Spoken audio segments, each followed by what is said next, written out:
I've never told anyone this story in its entirety. I've hinted at parts of it to my friends when we'd sit around a fire, sipping cheap beer and swapping scary tales, but I've never laid it all out. Maybe because deep down, I was afraid people would think I lost my mind, or worse, that they'd believe me. This happened back in 2016, when I was living in a small trailer just outside Ocala, Florida. For those of you unfamiliar, Ocala is known for its endless pine forests and sprawling horse farms, but it also has this unshakable stillness at night. The kind of silence that's not peaceful, but oppressive, like the woods are holding their breath. I'd been renting the trailer from a retired couple who moved closer to the coast. They gave me a deal, and I took it. I was working nights back then, doing odd jobs at a gas station and occasionally helping out at a diner. My routine was predictable: come home around 2 a.m., shower, microwave something half-edible, then sit outside with a smoke before crashing. That little ritual, sitting outside in the sticky night air, listening to the insects, became my comfort. But that comfort didn't last. One night in late July, I was on my usual cigarette break when I noticed the woods weren't right. Normally, the pines buzzed with cicadas and frogs, but that night it was dead silent. I mean, the kind of silence that presses on your ears. The only sound was a faint rustle, too deliberate to be the wind. I leaned forward in my chair, trying to pinpoint it. That's when I saw something move between the trees. Just a shadow at first. Then, clearer, a person. My first thought was, great, some drunk hunter or a homeless guy wandering through. But the figure wasn't stumbling. It was standing. Watching. I called out, something stupid like, "Hey, you lost?" But whoever it was didn't respond. They just stayed still. I felt this knot form in my stomach, and I crushed my cigarette and went inside. I locked the door, but I couldn't shake the image of that figure, half hidden in the treeline, just staring. The next night, nothing happened. And the night after that. I convinced myself I was overtired, maybe hallucinating from lack of sleep. But then came August. That's when things escalated. I started hearing knocks at my trailer. Always between 2:30 and 3 a.m. Never loud, never frantic. Just 3 slow taps, like someone's knuckle brushing the thin metal siding. The first time, I thought it was kids messing around. But there were no kids for miles, and who would be out in the middle of the woods at that hour? The second time, I grabbed a flashlight and swung the door open. Nothing. Just the pines standing tall and silent. The third time, I didn't answer. I stayed frozen on my bed, listening as the knocks moved, first at the front door, then the back, then the side of the trailer. Always 3 taps. Always in a slow, deliberate rhythm. My heart was pounding so loud I thought it would burst. But when I finally got the courage to peek out the window, I saw nothing. That went on for weeks. Sometimes the knocks, sometimes the figure in the woods. Once, I woke up to find my porch light unscrewed, the bulb left sitting neatly on the step. Another time, I found small piles of pine needles arranged in strange, circular patterns around the trailer. No footprints. No signs of animals. Just the circles, like they'd been placed there by hand.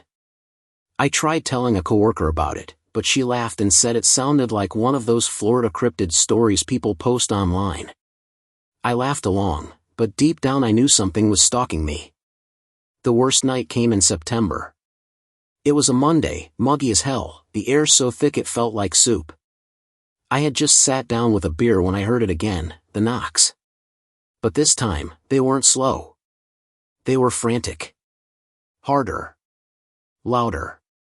I froze, staring at the door, when suddenly the knocking moved across the walls of the trailer like dozens of fists pounding all at once. I dropped the beer and scrambled to the window, yanking the blinds open, and I swear to God, there were people. Not 1, not 2, but at least half a dozen figures, standing in a circle around my trailer. They weren't moving. They weren't speaking. They just stood there, facing inward, their silhouettes barely lit by the moon. My skin went ice cold. I wanted to scream, to call the cops, but my body wouldn't move. I just stood there, staring, until I blinked, and they were gone. The yard was empty. No footsteps, no laughter, no car pulling away. Nothing. After that, I stopped sleeping. I'd sit awake until dawn, chain smoking, waiting for something else to happen. I considered breaking the lease, but I couldn't afford to move. So, I endured. And then came the final straw. It was late September. I had dozed off on the couch when a noise woke me, this faint whispering, like voices just outside my window. Male, female, young, old, I couldn't tell. It was like dozens of mouths murmuring at once. My skin prickled. I grabbed a flashlight and pressed it to the glass. And there they were again. Not figures this time. Faces. Pressed against the window. Dozens of them. Men, women, children, all pale and expressionless, their lips moving in unison. My flashlight beam hit them, and they didn't flinch. Just kept whispering, like a hive of insects. I stumbled back, tripped over the table, and when I looked again, they were gone. That was it. The next day, I packed a duffel bag and left. I never went back. Didn't even bother to collect the rest of my stuff. The landlord called weeks later, said the trailer was trashed, the windows shattered from the inside, like someone had punched through them in a frenzy. He asked if I knew what happened, and I lied. I told him I didn't. But here's the thing that still keeps me awake at night. Last year, out of morbid curiosity, I looked up the property records for that trailer. Do you know what I found? The land it sat on wasn't just woods. It was part of an abandoned development from the late 70s. The company went bankrupt after multiple workers went missing during construction. Locals called it cursed, said the forest took back what was stolen. And when I zoomed in on the old plat maps, I saw something that made my blood run cold. The circular patterns where they planned to build the houses. They matched the exact circles of pine needles I found around my trailer. I don't know who, or what, was knocking on my walls, whispering through my windows, or standing in the pines. But I know this, Florida has a way of swallowing people whole. And sometimes, it sends them back. I've been a long-haul truck driver for more than 20 years, and if there's one stretch of road I'll never forget, it's Florida's Alligator Alley. For those of you who don't know, that's a lonely 80-mile stretch of I-75 that cuts straight through the Everglades, connecting Naples to Fort Lauderdale. Picture 2 lanes of highway, nothing but sawgrass, swamps, and sky as far as the eye can see, and an unsettling quiet that makes you feel like you're driving across another planet. No houses, no lights, no real civilization, just miles of wilderness where, if your truck breaks down, you might as well be on the moon. This story takes place in 2011. I was heading east, hauling a load of produce from Immokalee to Miami. It was close to midnight, and I was already half dead from exhaustion. The road was empty except for the occasional gator crossing or pair of headlights far in the distance. I had the radio off, the windows down, trying to let the humid night air keep me awake. That's when I saw her. At first, I thought it was a trick of the headlights. A woman, standing by the side of the road, her pale dress fluttering in the wind. She didn't have a suitcase, no car nearby, just standing there, in the middle of nowhere. I slowed down, debating whether to stop. Every rule of common sense screamed at me not to, but truckers, we live by a kind of code. You don't leave someone stranded, especially in the middle of Alligator Alley. So, I pulled over. She didn't wave or step forward. Just stood still, waiting. When she climbed up into the cab, I got my first real look at her. She was young, maybe mid-20s, with long dark hair and eyes so tired they looked bruised. She thanked me in this soft, distant voice and said she needed to get to Fort Lauderdale. I nodded, kept my eyes on the road, and offered her a bottle of water. She just held it in her lap, never unscrewing the cap. For the first 10 miles, she barely spoke. Just stared out the window at the endless swampland, her reflection pale against the glass. Finally, I asked what she was doing out there. She didn't answer right away. Then, almost in a whisper, she said, "I was left behind." That phrasing, "left behind," made me shiver, though I couldn't explain why. I tried to lighten the mood, cracking some joke about boyfriends ditching their girlfriends, but she didn't smile. She just turned to me, her eyes wide and glassy, and asked, "Do you hear them?" I frowned, confused, and shook my head. "Hear what?" I asked. She pressed her palm to the dashboard, as if feeling for vibrations, and said, "They've been following me since the water." That's when things started getting weird. The cab grew colder, like someone had cranked up the AC, even though I hadn't touched it.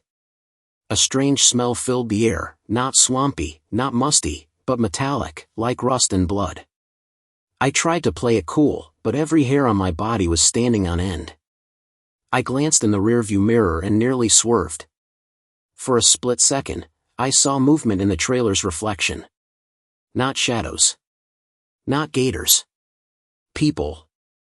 Dozens of people, running alongside the truck, their faces pale and blurred like smudged photographs. When I blinked, they were gone. The woman must have noticed my panic, because she leaned closer and whispered, "Don't look at them. If you see them, they'll know you can." Her voice wasn't scared, it was resigned, like someone repeating a rule they'd lived with for years. My hands were slick on the steering wheel, and I debated pulling over, but something in me said that would be a mistake.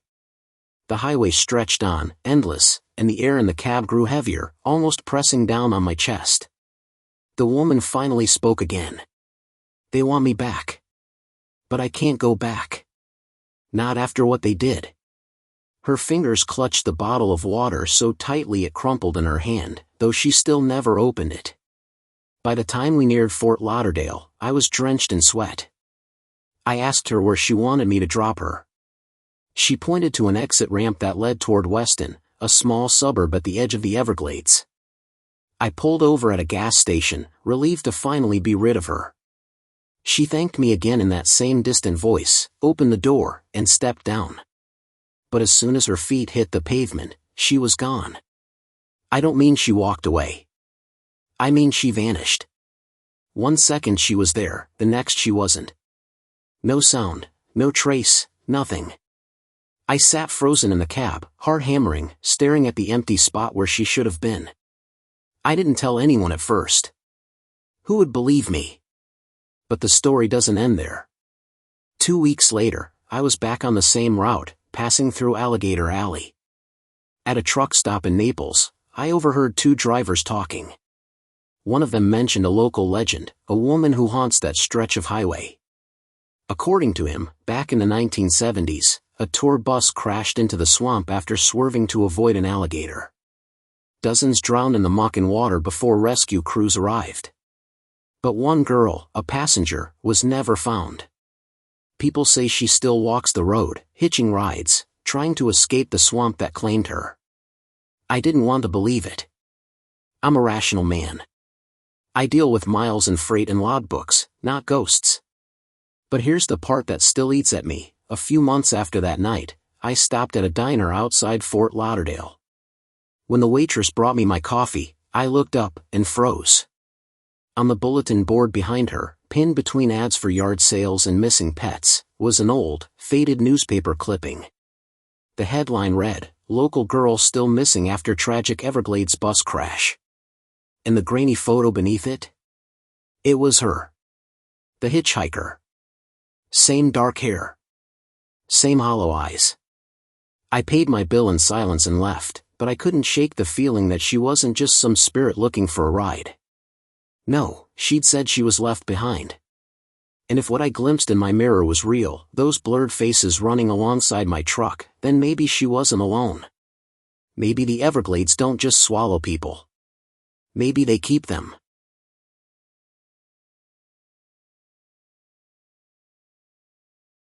I've spent most of my life in Florida, and I've heard just about every urban legend this state has to offer: phantom hitchhikers, haunted hotels, cursed swamps, but nothing ever hit me as hard as what I experienced in 2018. I wasn't a believer before this. I thought all those stories were just tourist bait or campfire tales. That was before I broke into the old Ridgeway Asylum just outside Tampa.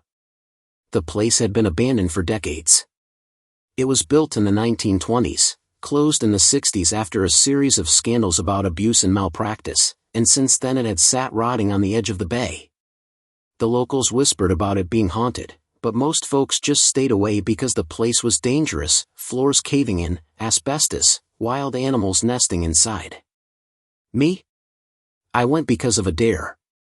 It was late October, just before Halloween, and a group of us had been drinking by the beach. Someone brought up Ridgeway, and before I knew it, my big mouth had said I wasn't afraid to spend a night there. My friend Dan bet me $100 I wouldn't last until sunrise. $100 isn't much, but pride? Pride's worth more. So that night, armed with a flashlight, a pack of smokes, and a bottle of cheap whiskey, I found myself climbing the rusted fence around the asylum grounds. The place was worse than I expected. The building sagged with rot, vines clawed at the brick walls, and the windows were nothing but jagged teeth of broken glass. I stepped into the main building, the beam of my flashlight cutting through dust and shadows. The air was heavy with mildew, but underneath it was something else, a sharp, acrid tang like old bleach and iron. It made me gag. The hall stretched long and narrow, doors hanging off their hinges. My footsteps echoed too loud, bouncing back at me like I wasn't alone. I tried laughing it off, muttering to myself about how stupid this was, but my voice sounded small in that place, swallowed by the dark. I picked a room at the end of the corridor, a former ward, judging by the rusted bed frames bolted to the floor, and sat down, taking a swig of whiskey. For the first hour, nothing happened. Just the creaks of the old building settling. I almost convinced myself I'd get easy money out of this. But then I heard it, a soft scraping sound. It came from the hallway. Like something metal dragged along the walls. I froze, listening. The sound stopped. I told myself it was just an animal, raccoon, maybe, but then I heard it again. Slow. Deliberate. Scrape. Scrape. Scrape. I stood, flashlight shaking in my hand, and stepped into the hallway. The beam cut across peeling paint and graffiti, but nothing moved. I swallowed hard and walked toward the noise. The scraping grew louder, closer. Then my light landed on it. Down the hall, just beyond the reach of the beam, was a wheelchair. At first, I thought it was abandoned, just sitting there. But it was moving. Inch by inch, it rolled forward, squeaking and scraping against the wall, though no one was pushing it. I blinked, my brain scrambling to make sense of it, and when I looked again, it was gone. My stomach dropped. I backed away, nearly tripping over debris, and bolted back into the ward. I slammed the door shut, heart hammering, trying to breathe. That's when I noticed the beds. They weren't empty anymore. I swear to you, when I first entered that room, they were just rusted frames. But now, every bed had something on it. Shapes. Figures. People lying still beneath thin, rotting sheets. My throat went dry. I staggered back, whispering no, no, no under my breath, when one of the figures sat up. Its head turned toward me, slow as a puppet on strings. The sheet slid off, and I saw a face, sunken eyes, jaw hanging slack, skin stretched thin and gray. It opened its mouth and let out a sound that wasn't a scream, wasn't a moan, something in between, raw and broken. The other beds began to stir. Sheets rustled, bodies shifting, mouths opening in that same awful chorus. I dropped the flashlight. In the pitch dark, the sound surrounded me, dozens of voices moaning, shrieking, some even whispering words I couldn't understand. I scrambled for the door, tore it open, and ran blind down the hall. My shoulders slammed into walls, my knees buckled against debris, but I didn't stop until I burst out into the open night air. I didn't go back for my flashlight. Didn't go back for the whiskey. I just ran until I was outside the fence, gasping like I'd been underwater too long. My friends were waiting at the beach when I stumbled back at dawn, pale and shaking. Dan laughed, thought I was putting on a show. I never collected the $100. For months after, I tried to convince myself it was stress, booze, maybe carbon monoxide messing with my head. But last year, I was cleaning out my attic when I found something that froze me cold. Tucked inside an old shoebox was a stack of newspaper clippings my grandfather had kept. He'd worked as a reporter back in the 60s, covering local scandals. One headline read, "Tampa Asylum closed amid reports of patient deaths." The article described overcrowding, neglect, and abuse, but one detail stuck out. On the final night before the asylum shut down, the staff allegedly abandoned dozens of patients, locking them in the wards and fleeing when the state ordered the doors closed. By the time authorities entered, the patients had been dead for days. In the photograph that accompanied the article, the grainy black and white shot of the ward where those patients died. It was the same room I spent the night in. The beds. The sheets. Even the wheelchair in the hallway. All captured in that photo, frozen in time. I don't know what I saw in Ridgeway Asylum. Hallucinations? Spirits? Something worse? But I know this, when you hear the scrape of wheels in the dark, don't follow.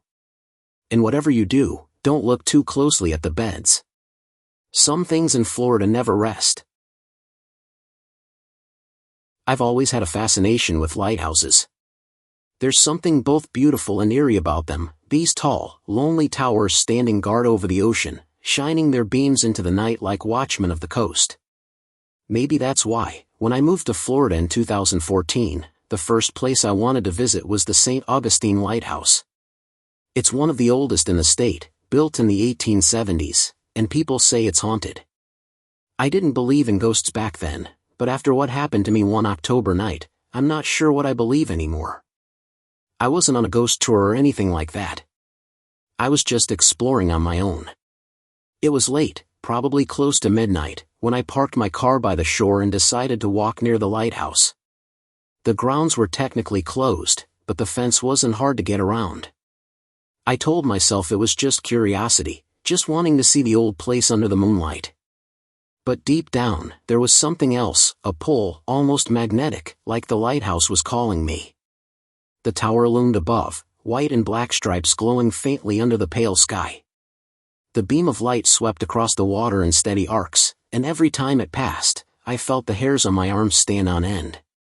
The night was still, no waves, no wind, yet I could swear I heard whispers carried on the air. Children laughing. A woman singing softly, almost like a lullaby. I walked around the base of the tower, running my hand along the cold brick. That's when I noticed the door. It was ajar. Just slightly, but enough to make my stomach tighten. I should have turned back. I should have walked away. But something in me insisted I go inside. The interior smelled of salt, mildew, and iron. My footsteps echoed as I began to climb the spiral staircase, each step groaning under my weight. The higher I went, the more oppressive the air became, heavy and damp, like I was descending underwater rather than climbing upward. Halfway up, I heard it again, the laughter. This time it wasn't outside. It was above me. I froze, gripping the rail, trying to convince myself it was just tourists I hadn't seen. But the lighthouse was closed. I was alone. Or at least, I should have been. I forced myself to keep climbing, heart pounding in my chest, until I reached the top. The lantern room stretched before me, glass windows looking out over the dark Atlantic. The massive lens rotated, casting beams of light that swept through the night like searching eyes. For a moment, I was awestruck. But then I saw her. A woman stood by the lens, her dress billowing as though caught in a wind I couldn't feel. She was facing the glass, gazing out to sea. Her hair was long and dark, flowing down her back. I swallowed hard and whispered, "Hello?" She turned.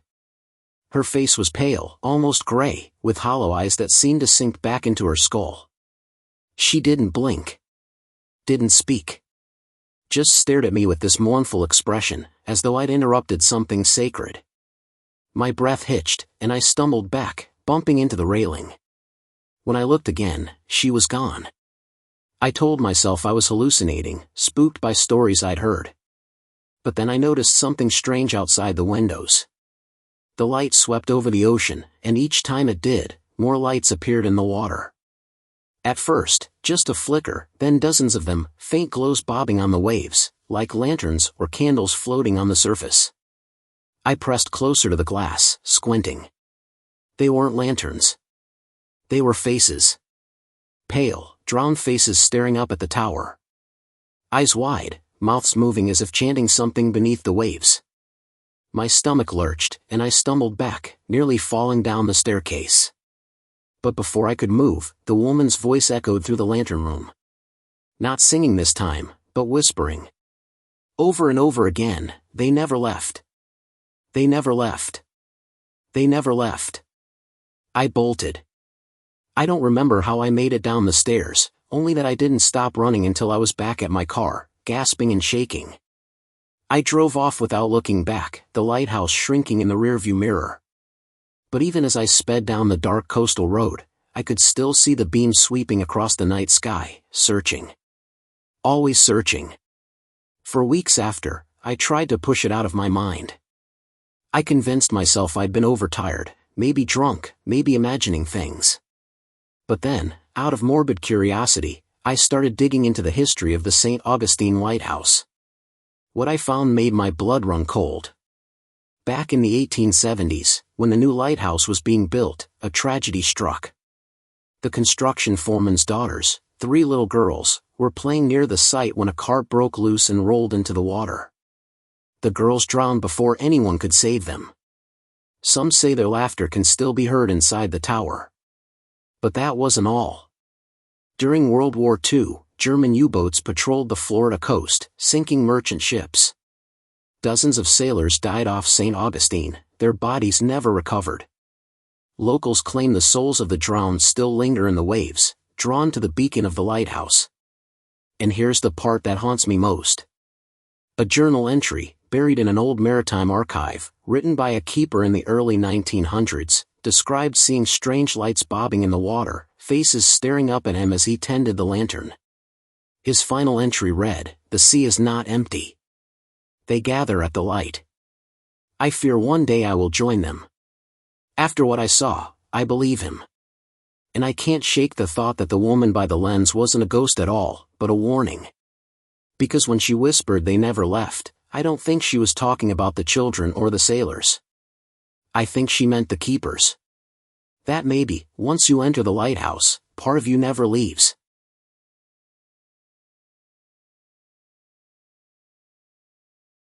There are plenty of places in Florida that feel haunted, but none of them unsettled me quite like the Devil's Tree in Port St. Lucie.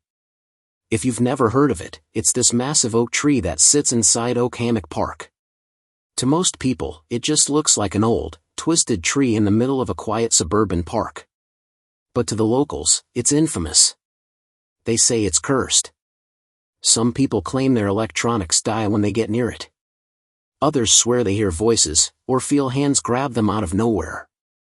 The stories always seemed like urban legends to me, just campfire tales to spook teenagers. But in 2019, I learned firsthand that some legends are rooted in something real. I was living in Port St. Lucie at the time, renting a small apartment not far from the park. My roommate, Travis, had a fascination with local folklore, and one night he suggested we check out the Devil's Tree for ourselves. "Come on," he said, grinning like a kid daring his friend to knock on the haunted house door.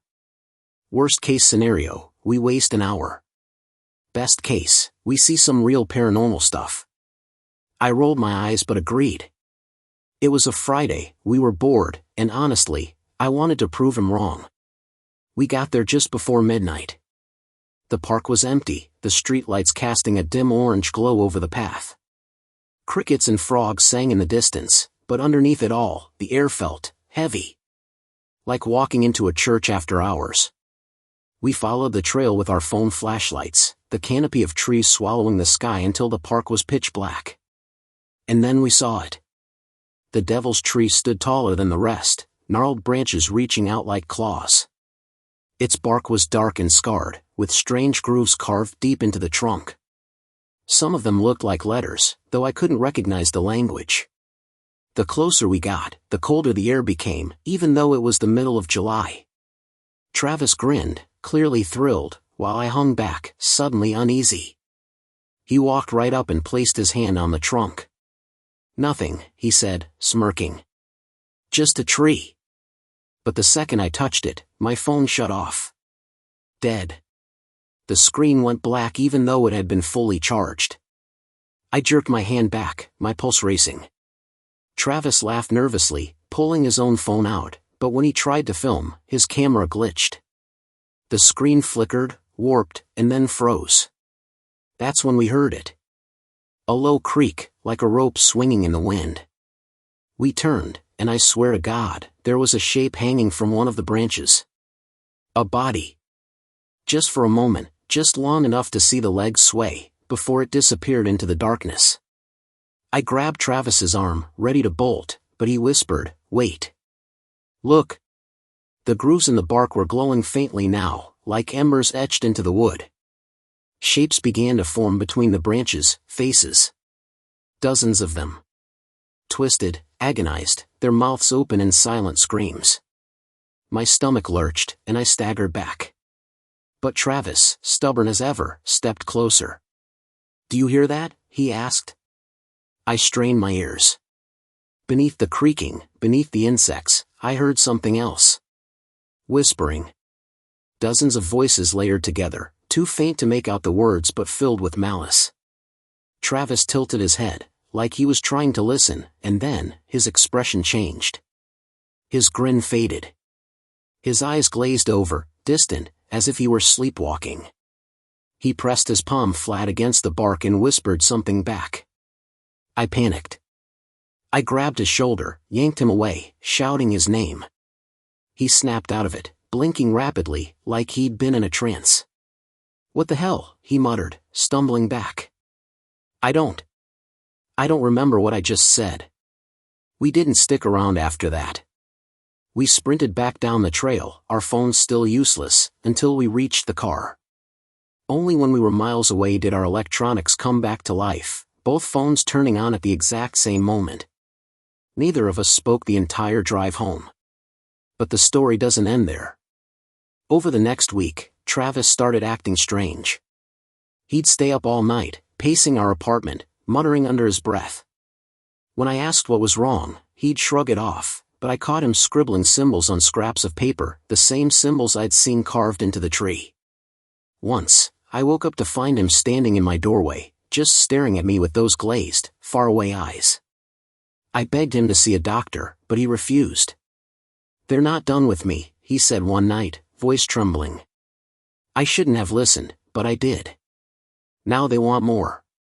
2 days later, I came home from work to find his room empty. No note, no sign of struggle, just gone.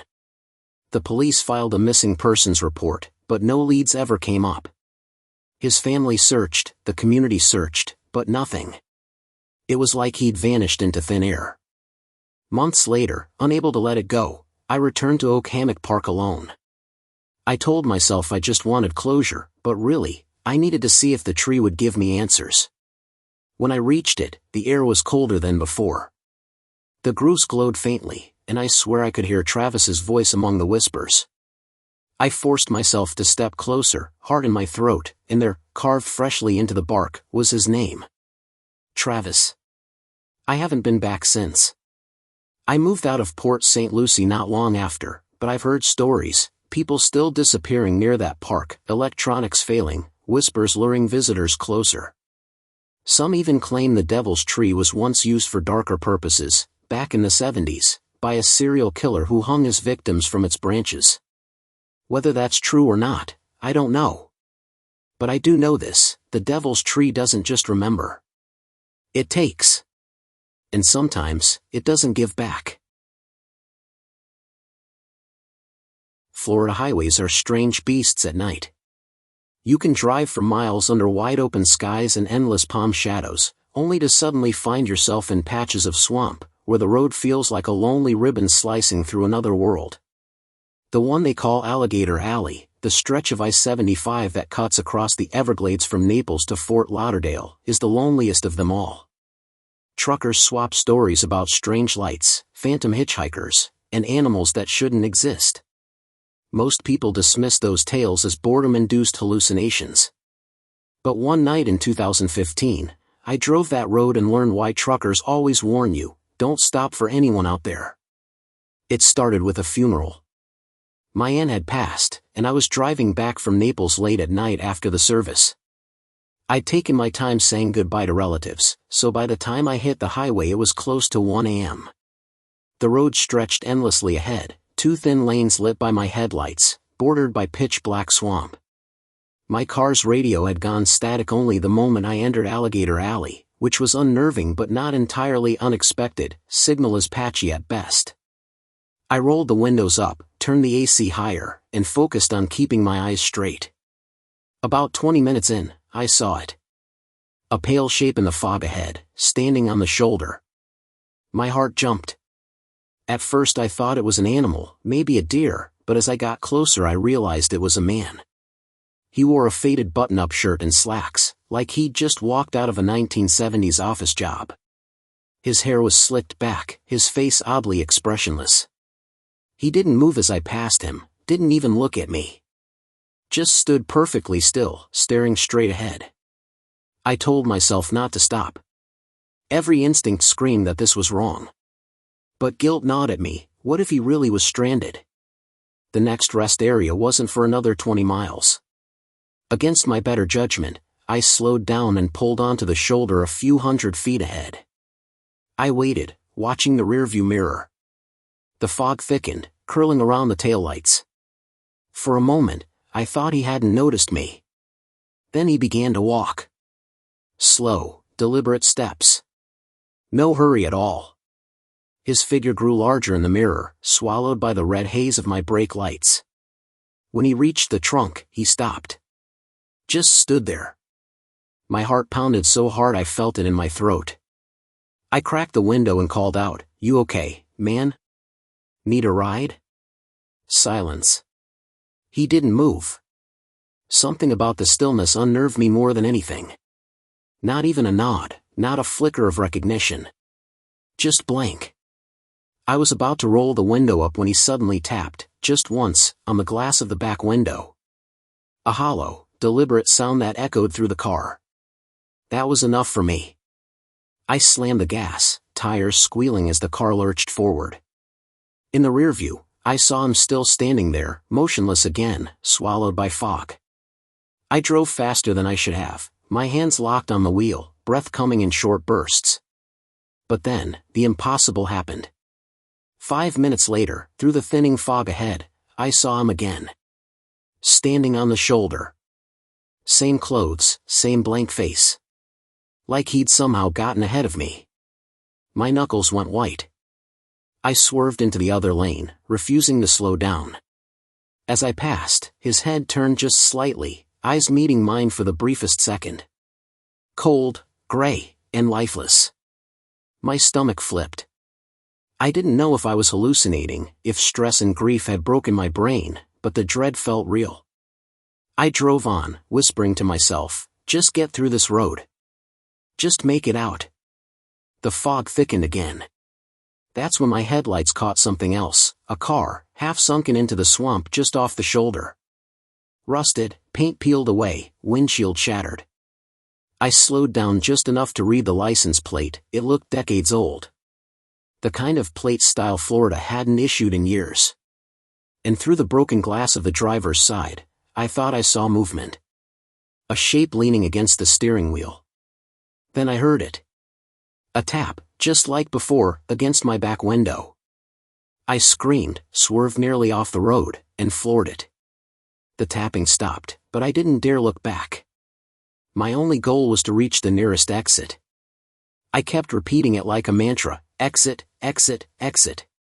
Finally, after what felt like hours but must have been only 15 minutes, I saw the glowing sign for a gas station near Weston. I pulled in, shaking so badly I could barely put the car in park.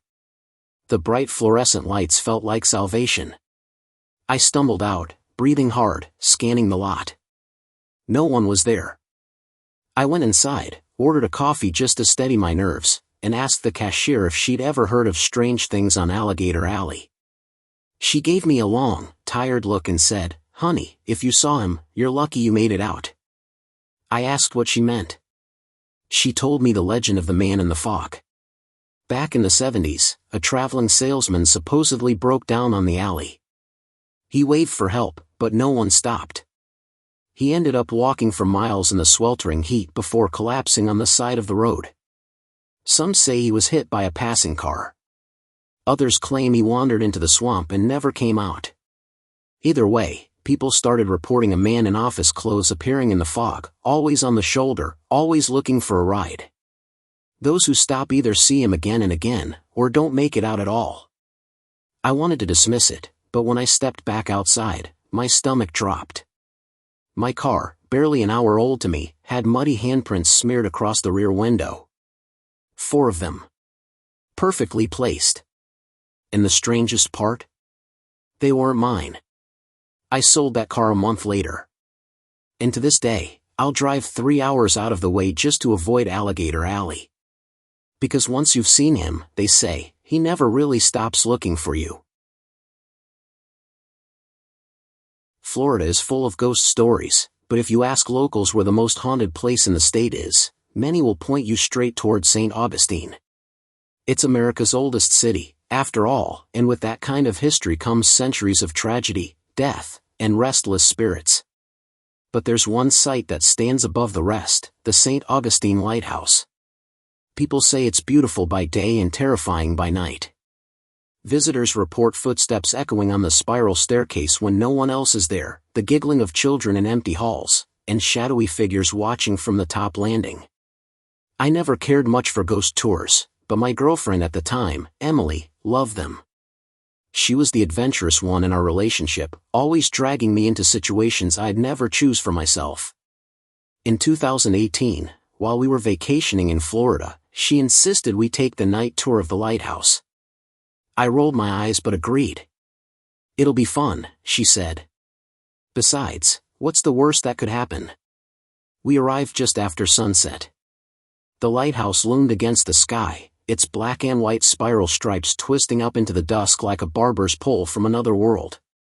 Our guide was an older woman with a raspy voice who spoke like she'd told these stories 100 times before. She explained how the lighthouse had seen shipwrecks, fires, and even deaths among its keepers. The most famous tragedy involved the daughters of a construction worker, 3 little girls who drowned in the late 1800s while playing near the site. Visitors often claim to hear their laughter still echoing in the tower. The group entered, flashlights in hand, the air immediately cooler inside. The staircase coiled upward, metal groaning under each footstep. The guide encouraged us to climb at our own pace, sharing whispered tales of shadow figures and cold spots as we ascended. Emily was thrilled, snapping photos of every angle, while I lagged behind, unsettled by how sound seemed to travel strangely in that narrow stairwell. Every creak, every shuffle of shoes, felt amplified. Around the halfway point, I froze. I swore I heard giggling. High-pitched, playful, distinctly childlike. It floated down the stairwell, soft but clear. I turned to Emily, expecting her to react, but she was focused on her phone. "Did you hear that?" I asked. She shook her head. I brushed it off, convincing myself it was someone from the group ahead. But as we climbed higher, the giggles turned into whispers. Not English, not anything I could make out, just murmurs, layered and overlapping, circling me in the stairwell. At one point, I felt a tug on the back of my shirt, sharp enough to make me stumble. I spun around, flashlight beam sweeping the steps below, but no one was there. The rest of the group had gone ahead, and Emily was already a dozen steps above me. When we finally reached the top, the view should have been breathtaking, the ocean stretching dark and endless, the town lights twinkling below. But all I could focus on was a figure standing in the corner of the landing. A tall, shadowy man, shoulders hunched, head bent low. His face was hidden in the darkness. I blinked, and he was gone. That should have been the end of it. We left with the group, Emily buzzing with excitement about the photos she'd taken, while I tried to shake off the unease. But when we got back to the hotel, things took a darker turn. Emily went through her pictures, scrolling quickly until she froze. "Oh my God," she whispered. She turned the screen toward me. In one photo, Taken on the staircase, a pale hand clutched the railing just behind us. The problem was, no one had been there. In another shot, a shadow loomed on the landing, taller and darker than any of the tourists. We laughed nervously at first, trying to dismiss it as light tricks. But that night, as we tried to sleep, I woke to the sound of footsteps pacing across the hotel room floor. Heavy, deliberate, back and forth. I bolted upright, heart hammering, but the room was empty. Emily stirred, mumbling, "The lighthouse," before rolling over. Over the next few days, things escalated. Doors in our hotel room rattled in their frames. The shower turned on by itself. Emily complained of dreams where she was climbing stairs endlessly, always hearing whispers just behind her. On our last night, I woke to find her standing at the window, staring out at the ocean with glassy eyes. When I touched her shoulder, she flinched as if waking from a trance. We cut the trip short and drove home, thinking the strange occurrences would end once we left St. Augustine. But they didn't. A week later, while Emily was showering, I heard giggling again, clear as day, coming from our bedroom. I rushed in, but the room was empty. The curtains swayed though the window was shut tight. Another night, I found Emily sleepwalking down the hall, her lips moving silently, mimicking those same whispers from the lighthouse. The breaking point came when I developed one of the photos she'd taken, one we hadn't looked at before. It showed the top landing of the lighthouse, but this time, the shadowy figure was clearer. Not a man. A keeper. His face gaunt, eyes sunken, uniform crisp but old-fashioned. He wasn't looking at the camera. He was looking directly at Emily. I confronted her about it, but she only smiled strangely. "He just wants me to come back," she said softly. "I hear him every night. He says I don't belong here. I belong there." That was the last night we slept under the same roof. She packed a bag the next morning and drove off, saying she needed to finish what she started. I never saw her again. Months later, I read a news article about a woman who'd been found wandering near the St. Augustine lighthouse after closing hours. Disoriented. Repeating the same sentence over and over, "I live here now. I live here now." They never released her name. But I know it was Emily. And sometimes, when I wake in the dead of night, I swear I hear her voice on the stairs outside my apartment, whispering, whispering, whispering. If you drive through the small town of Chattahoochee, Florida, you might not realize that tucked behind the trees on a quiet hill once stood one of the state's most infamous institutions, the Florida State Hospital.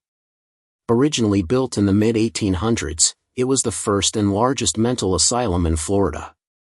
Over the decades, it became the subject of countless rumors, patients locked away and forgotten, cruel treatments, and shadows of those who never made it out. Today, much of it is still active as a hospital, but parts of the older wings have been abandoned, their windows shattered and halls left to rot. The locals call it haunted. I didn't believe it until I saw it for myself. In 2016, I was working as a contractor doing cleanup and minor restoration work for state-owned buildings. A contact of mine called me in for a short gig in Chattahoochee, clearing debris from one of the derelict wings of the asylum. "It's nothing," he assured me. "Just busted drywall, fallen ceiling tiles. Easy paycheck." He failed to mention how unsettling it would be to step inside a place like that. The moment I walked through the front doors, I felt it. The air was damp and stale, carrying the sharp tang of mildew. Long corridors stretched ahead, their paint peeling in strips, linoleum curling like old skin. Wheelchairs and gurneys lay rusting in the corners, abandoned mid-motion as if their occupants had simply vanished. The silence was suffocating, broken only by the occasional drip of water echoing through the halls. My partner on the job was a local named Mark. He was older, gray-haired, and clearly uncomfortable being there. "Place has a history," he muttered as we hauled in equipment. "Back in the day, they didn't treat patients right. Folks died here. A lot of folks." I brushed it off, trying to keep my mind on the work, but his nervous glances over his shoulder made me edgy. The first 2 days were uneventful, if eerie. We swept rooms, bagged broken tiles, and taped off sections that needed heavier repair. But on the third day, something changed. We were working near a long, dark hallway when I heard it, the squeak of wheels turning slowly on the floor. I froze, thinking maybe Mark had moved something, but when I glanced over, he was kneeling in a doorway, nowhere near the hall. The sound grew louder, squeak, squeak, squeak, until it stopped just around the corner. "Mark," I whispered. "Did you hear that?" He looked pale. "Don't. Just don't." I couldn't help myself. I peeked around the corner, flashlight beam cutting through the shadows. The hall was empty. No gurney, no wheelchair. Nothing.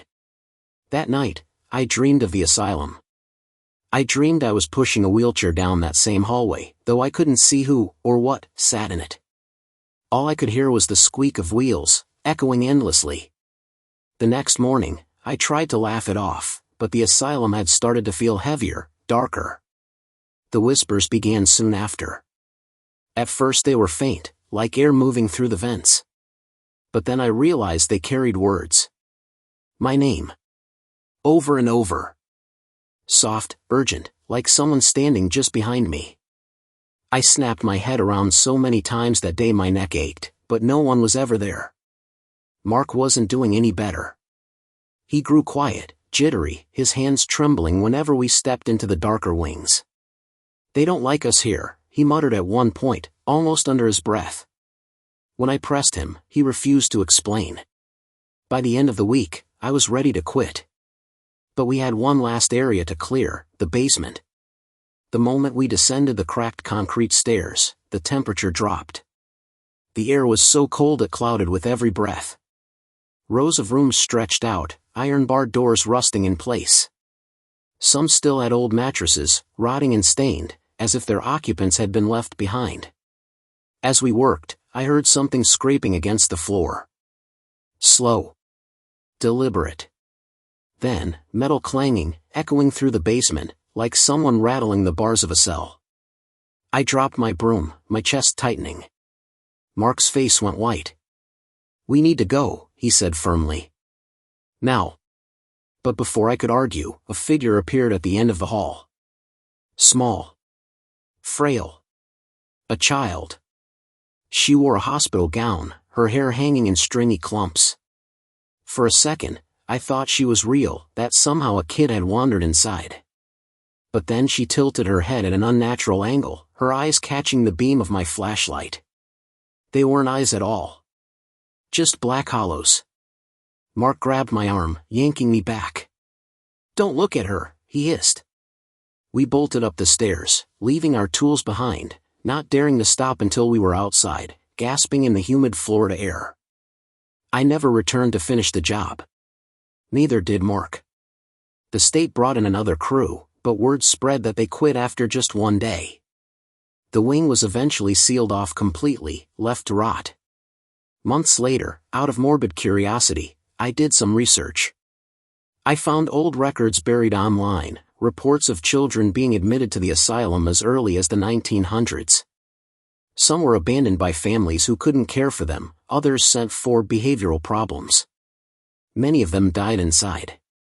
Some were never documented leaving at all. I sometimes dream about that little girl. In the dreams, I'm back in the basement, pushing a wheelchair slowly down the hall. The squeak of the wheels fills my ears. And always, just ahead of me, she walks barefoot on the cracked concrete, her head tilted, waiting for me to follow. The worst part? Last month, I woke up in my apartment to the sound of that same squeaking. Not in a dream. In the hallway outside my bedroom. When I opened the door, nothing was there, just the faint smell of mildew and the echo of wheels rolling into the dark. Florida is known for its water, its beaches, its springs, its rivers. But sometimes that water hides more than it shows. Take Lake Okeechobee, the massive freshwater lake right in the middle of the state. Most people see it as a fishing hub or a peaceful spot for boating, but ask the old-timers in the area and you'll hear a different story. They'll tell you that under the calm surface lies a forgotten town, streets, homes, even a church, swallowed whole when the land was flooded decades ago. It sounds like folklore. But one summer in 2017, I learned that some stories are more than just legends. I was in my early 20s, working part-time with a small environmental survey team. Our job was simple: monitor water quality around the lake and log reports. Most days it was boring, sampling algae levels, recording fish counts, watching the sun beat down on the endless expanse of water. But one afternoon, just as a storm began to brew on the horizon, we stumbled on something that didn't belong. Our boat had drifted closer to the southern edge of the lake when my sonar picked up shapes below, straight lines, geometric patterns that couldn't have been natural. My partner, Gina, squinted at the monitor. "That looks like foundations," she said slowly.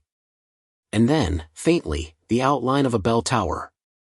The storm rolled in fast, thunder cracking overhead, forcing us to cut the trip short.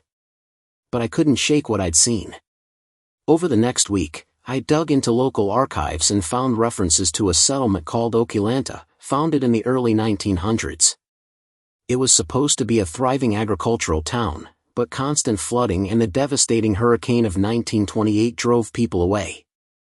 When the government expanded the lake afterward, what was left of Oquilanta was swallowed. Supposedly, entire buildings had been abandoned, left to sink beneath the water. I became obsessed. I convinced Gina to go back with me on our day off. "We won't go deep," I promised. "Just explore a little. Document it." Against her better judgment, she agreed. We launched a small skiff just before dusk, the water eerily calm after days of storms. Using GPS coordinates from my earlier readings, we navigated toward the site. Sure enough, the sonar lit up again: rectangles, angles, outlines of streets. It was like looking at the ghost of a town trapped beneath the waves. We anchored and geared up. Visibility was poor, murky green water swallowing most of the light, but with flashlights strapped to our wrists, we descended. The first thing I saw was a stone wall, jagged but still standing, covered in algae. Then a doorway, half buried in silt. My heart pounded. This wasn't myth. This was real. We swam deeper, weaving through what must have been the main street. The skeletal remains of wooden structures jutted from the lake bed, their roofs long gone. Fish darted in and out of empty windows. And then we found it, the church. Its steeple lay broken, but the doors still stood, warped and swollen from decades underwater. Against all reason, I pushed them open. Inside was a cavern of silence. The pews had collapsed into splinters, but the altar remained, cloaked in sediment. And there, in the beam of my flashlight, I saw something that made my stomach twist: shapes seated in the front row. Human shapes. At first, I thought they were statues. But as I got closer, I realized they were skeletal remains, still dressed in scraps of clothing, sitting upright as if waiting for a sermon that never came. Their eye sockets stared blankly through the murk, their jaws open in eternal silence. I grabbed Gina's arm, pointing frantically. Her eyes widened behind the mask. She shook her head, urging me toward the exit. But then something moved. From the shadows near the altar, a figure rose. Not a skeleton. Not fish. Something pale, shifting in the gloom. Its limbs were too long, its movements too slow, as if the water itself carried it forward. My flashlight flickered, and for a split second, I swore I saw its face, hollow, stretched, with empty pits for eyes. We bolted. Kicking hard, we swam out of the church, back into the open lake bed, hearts hammering. But the thing followed. I didn't dare look back, though I felt it behind us, gliding effortlessly, closing the distance. We surfaced near the boat, gasping for air, scrambling up the ladder. For a moment, I thought we were safe. Then came the sound, a hollow bell tolling from beneath the water. Once. Twice. The vibration shook the skiff. Gina's face drained of color. We didn't wait. We fired up the engine and sped back to shore, not stopping until the dock lights came into view. Neither of us spoke the entire ride home. But the story doesn't end there. That night, I woke to the sound of dripping water. My apartment was dry, but the sheets beneath me were damp, as if I'd crawled straight out of the lake. On the floor near the bed, muddy footprints stretched toward the window. Not mine. Over the next week, it got worse. Every time I closed my eyes, I dreamed of the church.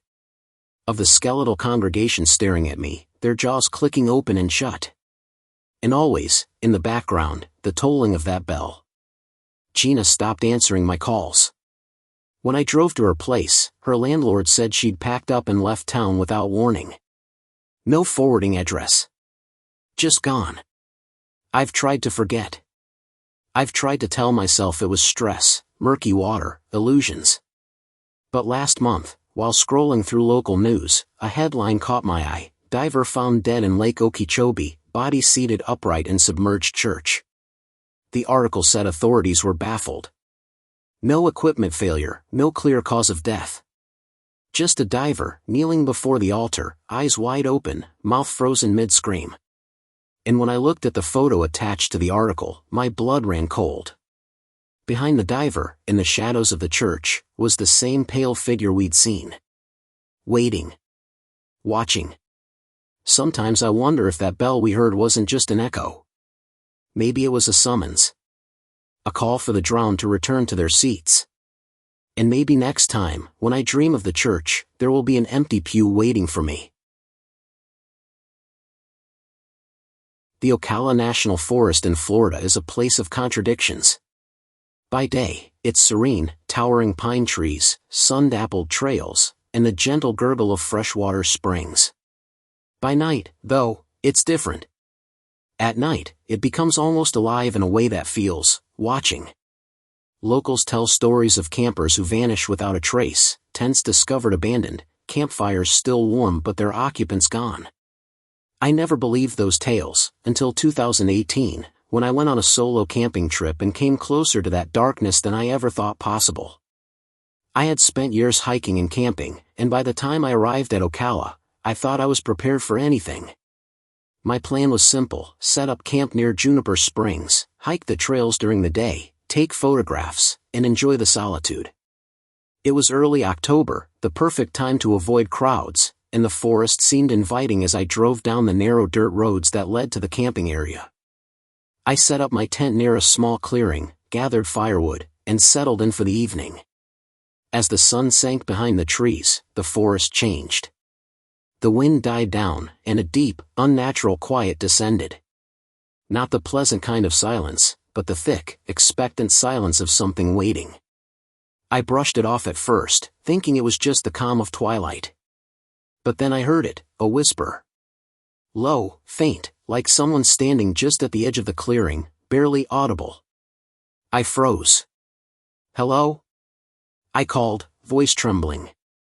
Nothing. Only the whisper again, repeating, come closer. I laughed nervously to myself. Probably a trick of the wind, or maybe an animal. But over the next hour, the whispers continued, moving around me, circling. Every time I tried to pinpoint the source, it seemed to shift, coming from somewhere else entirely. I kept my flashlight close, swinging it around, but the shadows between the trees seemed too thick, too solid, absorbing the light. Around midnight, I finally decided to call it a night. I crawled into my sleeping bag, trying to ignore the whispers that persisted outside my tent. That's when I saw the light. A faint, pale glow, moving slowly through the trees toward my campsite. It wasn't a flashlight. It was steady, almost liquid, like the moon itself had descended to the forest floor. I froze, paralyzed by fear and fascination. The light moved closer, and I realized it was following me. I tried to reason, to tell myself it was another camper, but I knew deep down there was no one else in the forest. The stories, the disappearances, they weren't lies. They were warnings. The light stopped just outside my tent. For a moment, I thought I saw a figure, a man, tall, faceless, standing perfectly still. Then the whisper returned, louder, more insistent, you shouldn't be here. I bolted from the tent, flashlight in hand, heart hammering. I ran blindly down the trail, the trees closing in, shadows shifting as if alive. I didn't dare look back, but I felt it, the presence, gliding silently, keeping pace. After what felt like hours, I finally stumbled into the main road, where a park ranger was doing his rounds. I gasped out my story, but he just shook his head. "Son," he said, voice grave, "you're lucky. Not everyone makes it out when the forest chooses someone." I asked him what he meant. He hesitated, then said, "People vanish all the time here. Campers, hikers. They get lost in the wrong place at the wrong time. Some never leave. And some the forest keeps." I didn't sleep that night, sitting in my car with the engine running. The whispers followed me all the way out of the forest, fading only when I crossed the county line. When I returned home, I tried to bury the memory. But the forest isn't done with you once you've encountered it. Nights after the trip, I would wake to the sound of soft footsteps circling my bedroom, whispering through the shadows. Sometimes, when I closed my eyes, I could see the pale glow through the trees, waiting, always waiting, just beyond my vision. Months later, I read a report about a camper found days later in Ocala National Forest. He was discovered standing perfectly still near Juniper Springs, eyes wide open, not speaking a word. Authorities never found any reason for his condition. But in the corner of the campsite, his tent remained zipped, sleeping bag empty, untouched. I've never returned to the forest. And every time I hear about someone camping near Juniper Springs, I warn them, don't wander after dark. Don't listen to the whispers. And whatever you do, never follow the light. Because if you do, you might not come back. Florida's southernmost point, Key West, is famous for sunsets, coral reefs, and tourists, but very few people know that behind its picturesque streets and vibrant nightlife lies a darker history. On the outskirts of the island, the Cape Florida Lighthouse stands like a sentinel, weathered by hurricanes and centuries of salt air. Visitors see it as a romantic, historical landmark. But the locals speak in hushed tones about the last lighthouse keeper, a man named Elias Harper, who vanished one stormy night in 1932, and whose presence, some say, never truly left. I first heard the story while visiting Key West in 2019. I was staying at a small guest house near the lighthouse, drawn by the quiet isolation and ocean breeze. One evening, while wandering the grounds, I ran into an elderly man named Tom who claimed to have been a tour guide decades ago. His eyes were sharp, almost too knowing, as he leaned close and whispered, "Stay inside tonight if you value your sleep. The keeper, he walks again." Naturally, I laughed. Ghost stories were part of Florida tourism, after all. But as night fell, an uneasy feeling crept over me. The lighthouse loomed in the distance, its white paint glowing under the moonlight. The wind carried the faint sound of waves crashing against the rocks, but beneath that, there was something else, a faint creaking, like wood bending under weight. I shrugged it off and went back to my room. But around midnight, I awoke to footsteps on the wooden boardwalk outside my window. Slow, deliberate, pacing back and forth. I crept to the window and peered out. Moonlight revealed a tall figure in a long coat, standing near the lighthouse entrance. His posture was stiff, unnatural, almost mechanical. I blinked, and he was gone. Thinking I'd imagined it, I tried to sleep again. The next day, I explored the lighthouse during visiting hours. Its spiral staircase seemed endless, each step creaking beneath my weight. As I climbed, I couldn't shake the feeling that I was being watched. Other tourists were ahead, but I kept thinking I caught glimpses of a shadow slipping behind a railing, always just out of view. By evening, the atmosphere thickened. The sky was heavy with clouds, and the air smelled of salt and something else, something metallic, like blood. I wandered back toward my guest house, taking the trail closest to the lighthouse. That's when I heard it, a voice, low and raspy, carried on the wind. "You shouldn't be here," it said. I froze. There was no one in sight. Curiosity overrode fear. I followed the sound to the lighthouse door. The entrance, normally locked at night, creaked open. Against my better judgment, I stepped inside. The spiral staircase rose before me into darkness.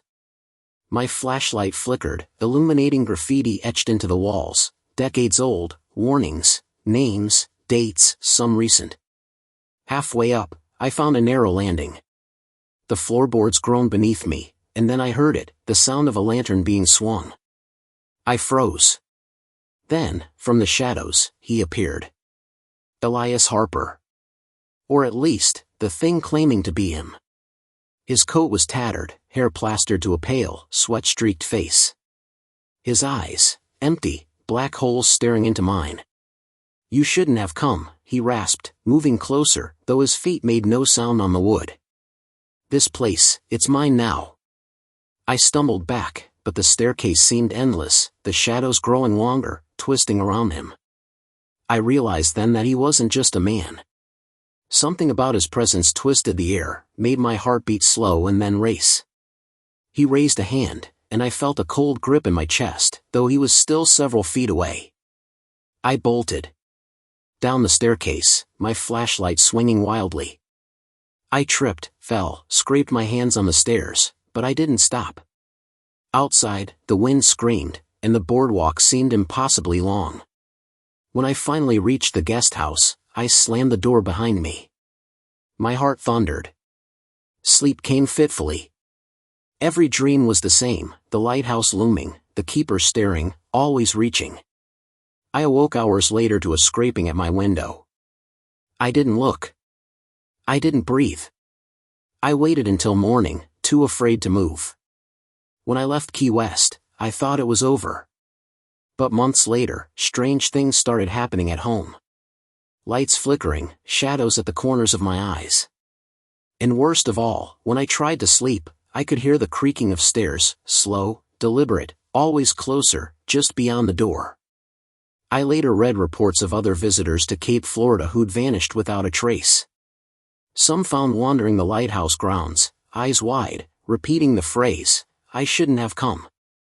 Others, never found at all. And I can't shake it. Some nights, when the wind blows just right, I hear a raspy whisper, "You shouldn't be here." I don't know if Elias Harper is a ghost, a curse, or something older. All I know is that he's waiting. Always. And now, I feel him following me, step by step, wherever I go. Florida is known for its beaches, swamps, and haunted highways, but hidden deep in Volusia County lies a town most people have never heard of, Cassadaga. It bills itself as the psychic capital of the world, a small community where mediums, seers, and spiritualists live and work. By day, it seems quaint, peaceful, a place for visitors seeking guidance or a glimpse into the mystical. But by night, the town tells a darker story, one that isn't for tourists. Shadows linger longer here, whispers echo through the old wooden homes, and the line between the living and the dead blurs in ways that make even skeptics uneasy. I first encountered Cassadaga in 2019 while traveling through Florida. I was curious, drawn to its reputation, and skeptical enough to think I could see through the theatrics of its so-called psychics.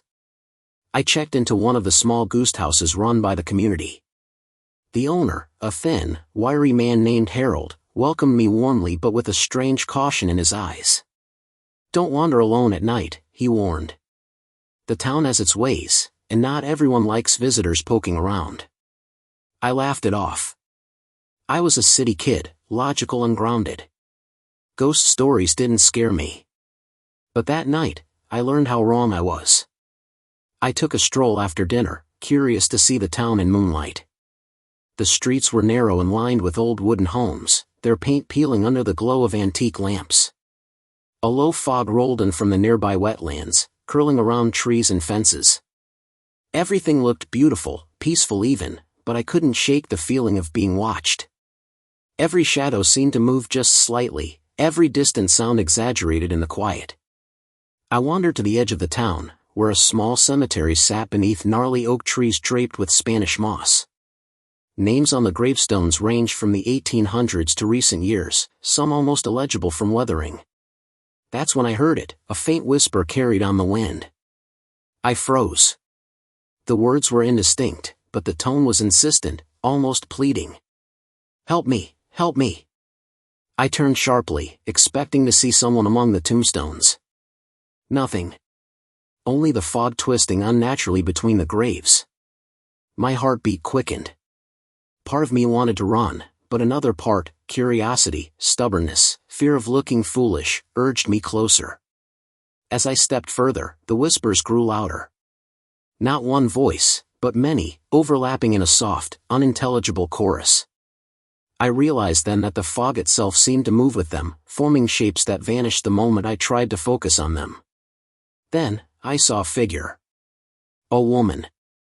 She wore a long, tattered white dress, hair hanging over her face. She stood perfectly still, her head tilted unnaturally to the side. I called out. No response. My voice sounded loud and harsh against the silence. She took a step closer, or perhaps the fog carried her toward me. My rational mind screamed hallucination, but my gut told me otherwise.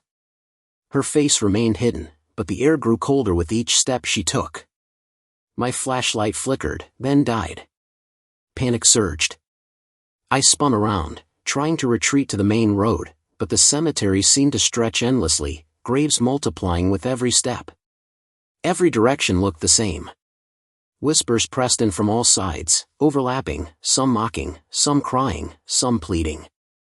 I ran blindly, tripping over roots, the fog wrapping around me like tendrils, slowing me down. Suddenly, I stumbled into a small clearing. The fog cleared just enough to reveal a circle of mediums standing silently, faces obscured by hoods. I tried to call out, but no sound escaped my mouth. One of them stepped forward. Her voice, cold and hollow, echoed inside my skull rather than through the air. "You shouldn't be here," she intoned. "The town doesn't let the uninvited leave." Fear gripped me like a vice. I turned to flee, but the ground itself seemed to shift beneath me. When I looked down, the soil was no longer dirt but shallow water, reflecting the moonlight. Faces swirled beneath the surface, distorted, screaming silently. The woman in white emerged from the water, reaching toward me, lips moving in silent speech. I bolted toward the road, ignoring the soft hands that brushed my arms, the cold fingers clutching my legs. Just as I reached the town's edge, I looked back. The cemetery was gone. Only mist hovered over the marshes, still and empty. My flashlight flickered back to life, and I ran to my guest house, slamming the door behind me. Harold met me at the door, eyes narrowing. "You saw her," he said quietly, almost accusingly. "The one who waits." I don't understand," I stammered. "The town," he whispered, "feeds on those who come too close. Not everyone returns. Some are absorbed into the fog, wandering for eternity." I thought it was metaphorical until the next morning. My camera, which I had left on the table, had dozens of images I hadn't taken. Faces pressed against the lens, mouths open in silent screams, the woman in white appearing closer and closer in each frame, until the last photo was taken from inside my guest house, the figure looming behind me. I left Casadaga immediately, driving through the foggy back roads without looking back. But even now, months later, I sometimes hear whispers in my apartment, the same soft, pleading voices. And occasionally, when I glance in a darkened window, I think I see a pale figure standing just beyond the edge of the light. I've tried to warn others about the town. I post online, I tell travelers. But it's futile. Casadaga doesn't want warnings. It wants new souls. And every night, I sleep with one eye open, listening for whispers carried on the wind, hoping that tomorrow, I'm still myself, and not just another lost spirit wandering the fog.